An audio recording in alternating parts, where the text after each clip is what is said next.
Good afternoon. Thank you for joining the Utilities Technology Committee meeting. I'm calling it to order on Tuesday, November 16th, 2021. The time is 2:02. I would like to entertain a motion for approval of the minutes of the September 21st meeting. Do we have a motion to approve those minutes? So moved. And I'll second. All those in favor? Aye. Thank you. We do have some new business today, and that is the transfer to Jefferson County 3 parcels of property located at 4150, 4530, and 4534 Lewisburg Road, pursuant to the Unification Agreement between the city and the county. The county is requesting title to properties in order to perform upgrades to 2 sanitary pump stations located on the properties. And I believe, Mr. Stanley, you're going to present this item to us. Excuse me, having a little trouble here. Thank you. It's okay, I'll take my mask off so you can hear a little better. Jim Stanley from the Office of the City Attorney. And as the Council President said, this item concerns the transfer of 3 parcels of property to Jefferson County. It is being done pursuant to the Unification Agreement, and I can give you an overview of what that is if you're not familiar. There are 2 sanitary sewer pump stations on the properties. One of the facilities is on 2 properties. That's why there are 3 properties involved. There are some upgrades needed. There was, I think, one of the stations had flooding, and then just upgrade is needed to the other. The Unification Agreement, you may be familiar with, stems out of some litigation back in the 90s related to improper discharges into the county's system. And a lot of that was related to the fact that there were pretty much every city had its own sanitary sewer system, and they were in varying degrees of repair.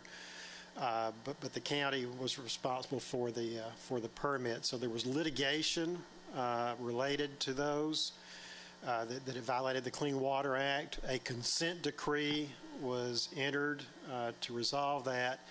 One of the results of the consent decree was this Unification Agreement, wherein all the various cities agreed to transfer their various interest in the sewer facilities to the county.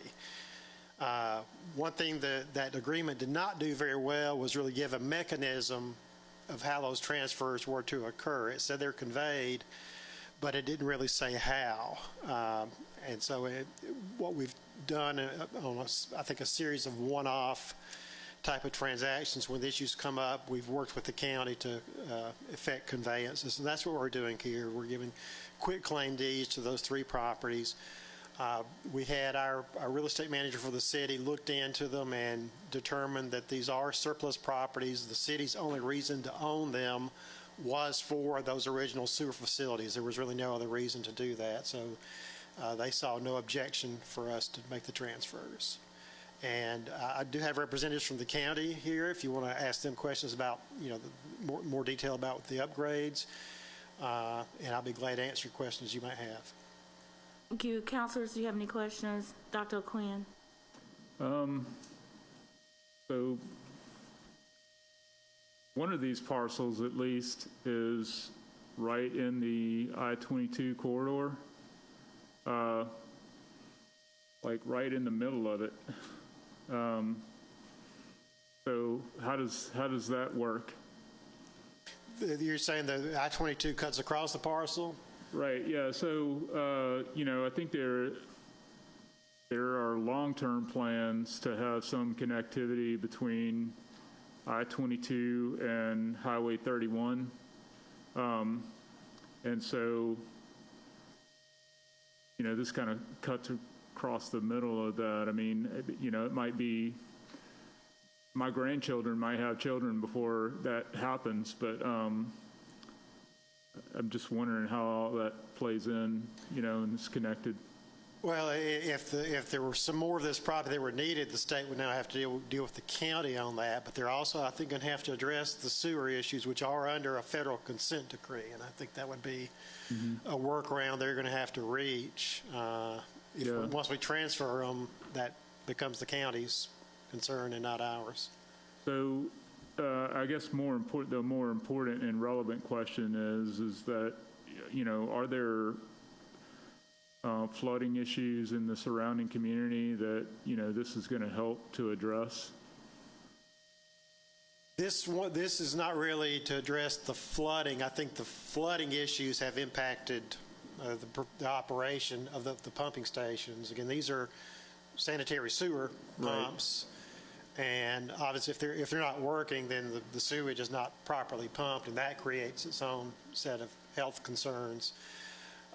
So the upgrades will be in response to some flooding issues they have, but to my knowledge, there's not plans to affirmatively address the flooding with this transaction. Okay. Thank you. Do you have any questions, Councilor? I don't have any other questions either. For this particular item to take place, it's just by us passing this, and then this would allow these, I always say, quick claim deeds to take into effect, or what is the term of time? Yeah, we still have to have council approval. There's a specific state statute that requires us to, by ordinance, authorize the conveyance. The council will find that these properties are not needed for, it says public or municipal purposes, and that's interpreted to mean the city's purposes. That does require, it's a permanent operation, so it could require 2 readings, but we would have that on the agenda for next week. It's just to authorize the execution of these deeds. Okay.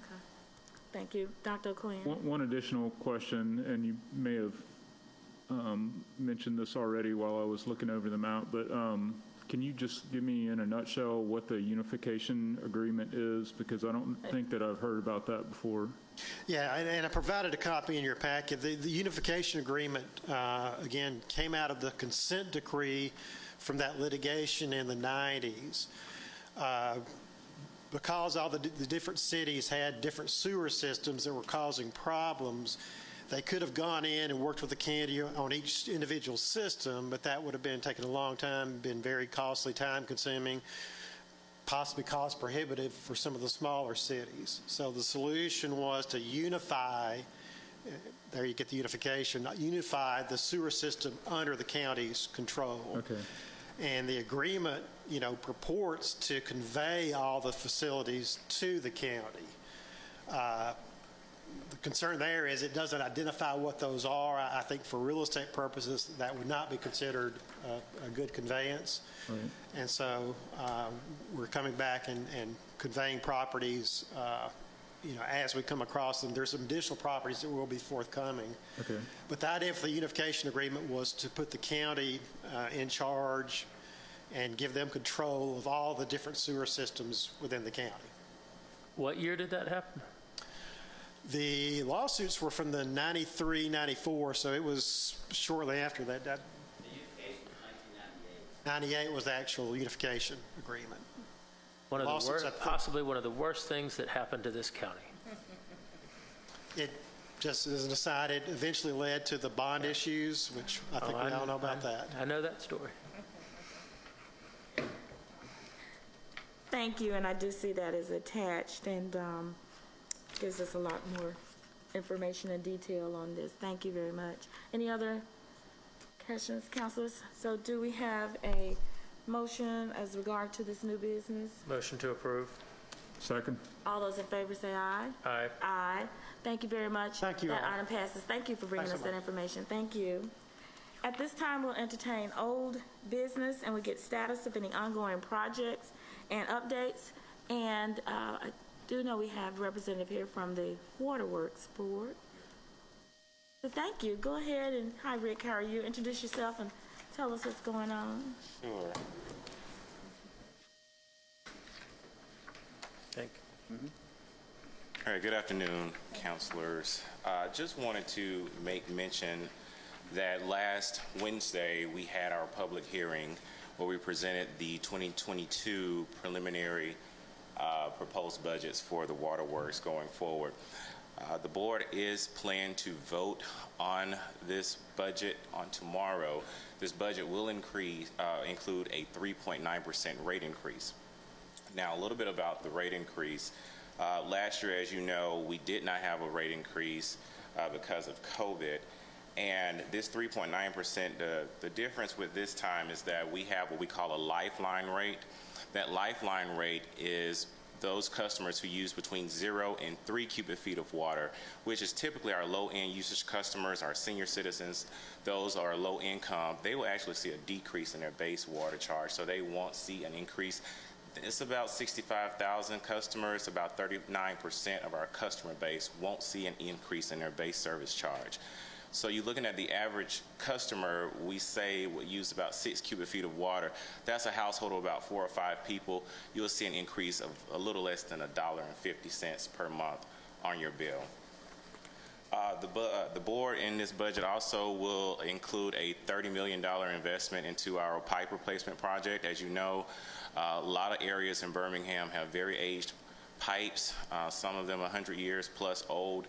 And so it's very important that we keep on track of that. That keeps us in a position to where we're fighting less main breaks, causing issues in neighborhoods, and a lot of those are in more of the urban areas of the city. So we really want to keep track of that. Of course, the cost of chemicals are going up. We need the water, the chemicals to treat the water, and like everything else. And so we did have input from the public. We've taken those things to account. The board will vote this up or down on tomorrow on the agenda. And of course, the meeting is open to the public. I gave you a fact sheet in front of you, so it was a really extensive presentation. And so we pulled some of the things that people probably have questions about. But if any of this doesn't answer any questions you may have, please feel free to forward those over to us. I do want to mention one other thing. Right now, we just kicked off our Wiser Water program. This program is aimed at reaching out to our senior citizens in the area. And what we do is educate them about the health benefits of water and basic stuff, how to properly read your water bill, answer questions they may have, give them educational pieces.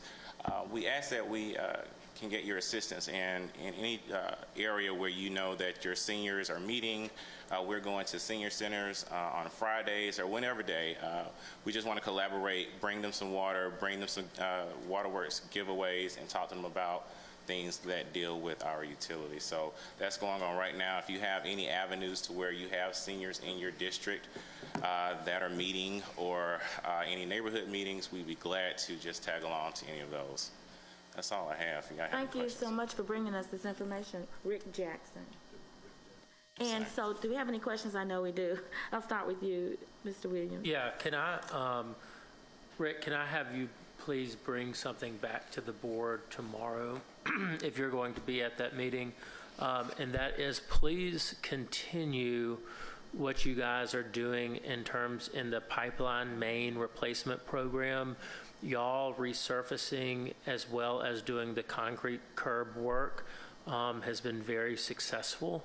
And I know that it's a little bit above and beyond probably than maybe what your scope might be, but I'm asking you guys, and I'm asking you to please convey this to the board as a whole on behalf of, can I say this committee? Are y'all in agreement with that?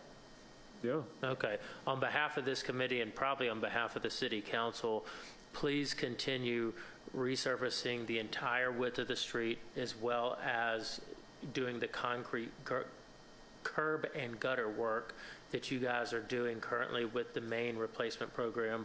That is such a vast improvement to what was happening 3 years ago. So please convey that to the board. It makes all the difference in the world. And the other thing I wanted to bring to your attention is on Claremont Boulevard. There's been several cuts by the Waterworks. Many of them have been to our agreement where it's replacing the entire width of the street. Some of them have not. So okay. If you guys will just revisit that in Claremont. Okay. And just to Councilor Williams, one thing I want to say about it, and thank you for that, because we really have tried to put in more effort. And I know sometimes I may send you more information than you ask, Yeah. but one thing I do want to put out there is that this time of year, with repaving and going back to the original form, they have to let the temporary sit for a while because of the weather, but we are getting around to that. We've had some questions for some of the residents coming in saying, okay, well, when are you guys going to come back and repave? But this time of year in particular, all the way up until it starts to heat up again, it may take a little bit longer, but we really still try to make sure we're updating you on those delays, but it's because of the weather that the temp has to stay down a little bit longer. So I always give you guys 90 days before it leaves my office and goes to y'all for that reason, but this is... No, I got you. I will check on Claremont for sure. Yes. But okay. Please, and I'm dead serious, please convey that on behalf of the council or this committee, whichever one you feel comfortable, to the entire board, because we really need to keep that program where it's at. Okay. Thank you. Thank you, Mr. Williams. Dr. O'Quinn? Yes, and just to add on to that, I understand, the concerns about settling and everything with those, anytime that those pipes are accessed by digging. I would just ask that, if you have to keep the temporary patch there, please check the temporary patch. There's recently at least one occasion in the 900 block of 56th Street South where there's a temporary patch and that's deteriorated. Okay. And so I know you guys got plenty of work to do, but when you do your temporary patching, don't expect it to last 90 days.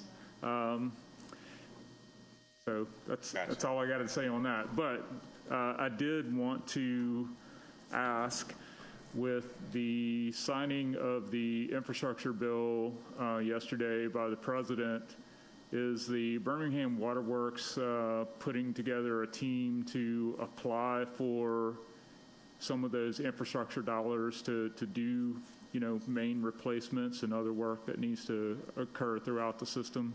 Absolutely. We've been actually talking about this for a while now. We're trying to get reimbursements from all avenues because that would help with us. The increase that you see in our O&M budget and capital budget this year is because of the monies we lost during COVID. We still have a number of customers who are delinquent that we've been still working with payment plans and things like that. So we've been at a loss with some things for that reason. So I know that our team has been working diligently, just sitting back to see what this act was going to do and a number of other reimbursement opportunities. That's been a question that's been going around for a while. So yes, we are definitely looking to those possibilities. Thank you. Thank you. Thank both my counselors for those questions and comments. I do want to thank you for the information that you're sharing with us as you bring these projects on. I know you've been reaching out to each counselor and letting them know when your pipe replacement or when you're going to go in and tear up our streets and our neighborhoods, and you do give us some type of warning or information for that. I did want to ask, is relative to the budget that you're voting on tomorrow, are there any provisions in there for your H2O Foundation, or how will that program, how is it looking, and how is this affected at all by your new budgeting? Yes, so with the H2O Foundation, it's a collaboration between the Waterworks and Salvation Army. They administer the program. Each year, the board will give a contribution of $100,000 to the H2O Foundation. The good thing that we've done since COVID, a lot of times, Councilor Alexander, the funds go unused. And what we've done with that is maybe like loosened up the qualifications. So we dropped the age requirement. You have to be disabled or a certain age, just to try to get that reach back. So we really do encourage people to utilize the H2O Foundation as much as possible, because the funds are there to help during a time like this, and just on a regular, we take all those things into consideration. But yes, the H2O Foundation is still very much a part of this, and the board is maintaining that commitment to that foundation. All right, and I know that you've also had some changes in staffing. We had a contact that we would send any type of concerns or issues to, and she was just always so wonderful in helping us. So is she still in place, or do we have another contact? I think it was Alicia? Anitra? Yes. Yes, I have another contact for you. And if you'll just share that with the office, and then Yes, we'll I'll be able do to pass that. that to all Yes, the I'll counselors. do that, yes. All right, thank you very much. And thank you. do tell her that we miss her, and we are happy to see her get That resolution.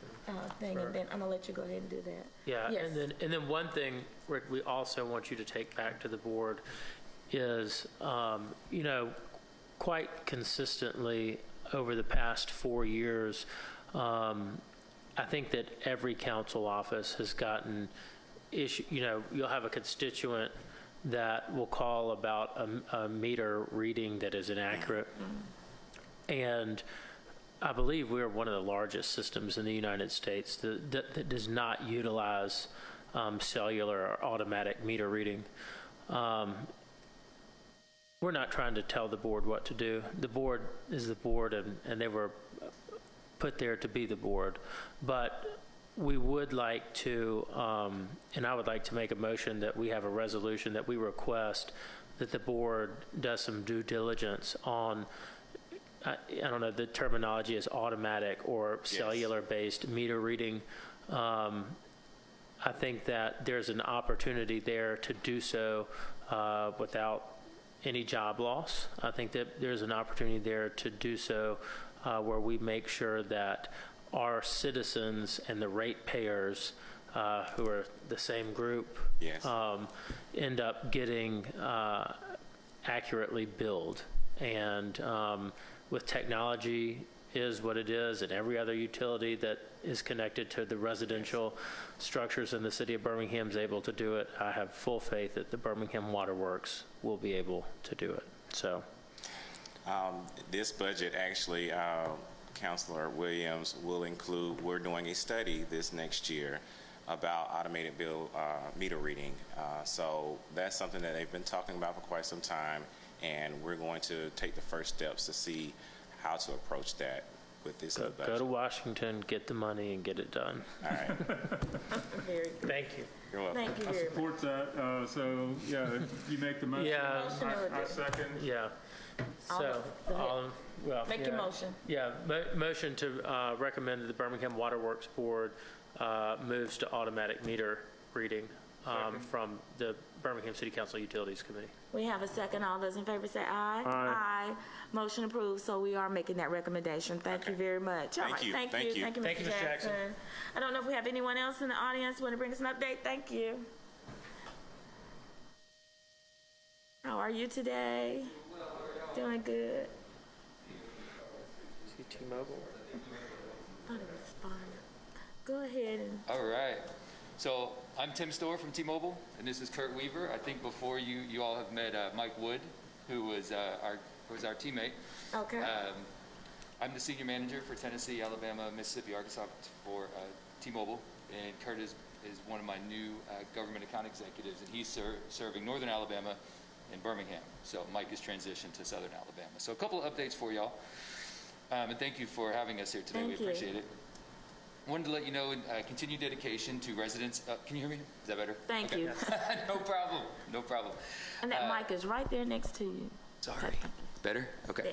Yes. In continued dedication to residents of Birmingham, we have a few updates. So T-Mobile has recently upgraded 28 towers and 5 sites upgraded to 5G low band for 5G extended coverage, and 18 sites upgraded to 5G mid band. Our covered populations for in-building coverage is 98% for City of Birmingham, and 100% covered for the outdoor level.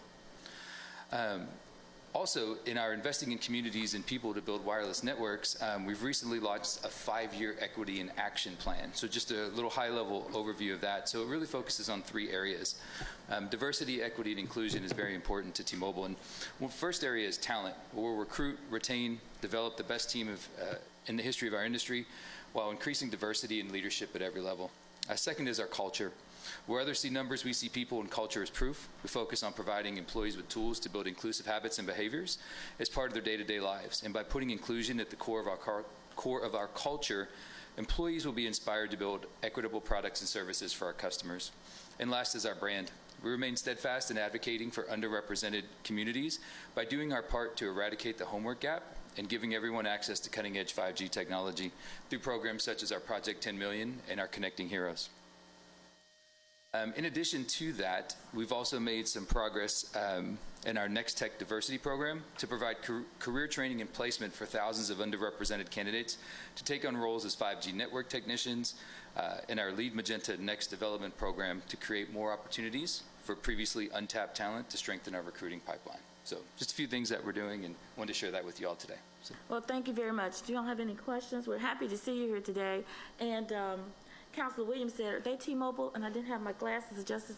No, they're so-and-so, and there it is right there, T-Mobile. We'll come in with all magenta shirts next time, so it's easier to see us. Thank you very much. Well, You're we welcome. are happy to have you to represent us and come and bring us these updates. I did just want to ask just one quick question. I know we got to hurry and go.